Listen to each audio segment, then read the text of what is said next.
Hi, I'm Fran Seiford with Stampendous, and the latest and greatest thing that we have for you today from Scrapbook Expo is the Creative Palette. This is a mono printing plate.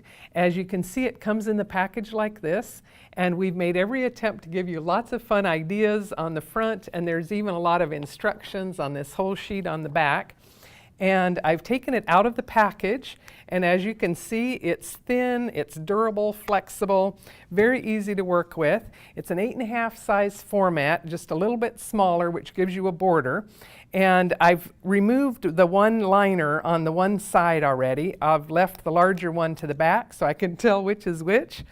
I'm going to feature acrylic paints, and these are Deco Arts acrylic paints. I'm just going to squirt some paint here and there on the surface. We're going to get a who knows what fun colors here. Every time, like I say, I try to repeat something. It never happens the same the second time.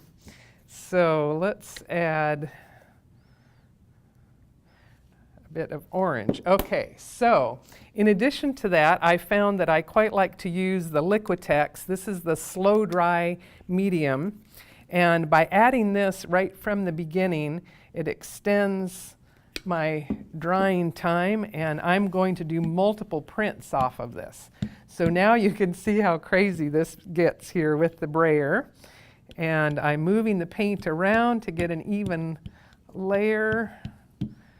Let's see, we're doing our speed printing here, and the slow dry medium is just getting mixed in with it. I'll go all the way out to all the edges. Okay, so just play in it until it looks interesting and fun to you. And then here we go. We've got bubble wrap, and I can use that, which actually sort of lifts color. I've got the larger bubble wrap, and if other paint dried on it and we get some things coming off, all the more exciting. We've got any number of simple things that will make simple patterns, and so we'll do a bunch of that. Okay, now since we're talking about scrapbooks, I'll show you how the 8.5/11 format is no problem to the 12 by 12 page. So I'm going to position my paper at the edges over here. Whoa, simply hand press. Okay, and actually let me lift it from this corner. Look at that. Wild and crazy, different every time. Now for the rest of the page, actually I can hold it up to the light. Let's now print going this direction. And again, if you want to only press on that area, and we'll print again. Let's see, wherever our paint is remaining. Okay, and you even have a lot more paint on the brayer. And anyway, you can keep adding and working back in to do a bit more to cover all of the edges all the way around. But since this one's a bit unwieldy, I will set it aside for the moment. It all dries quickly.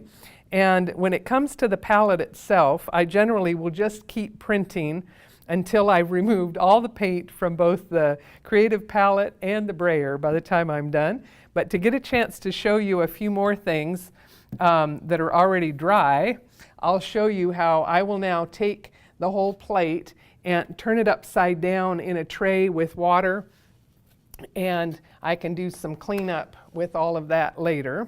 So let me move this out of the way and show you.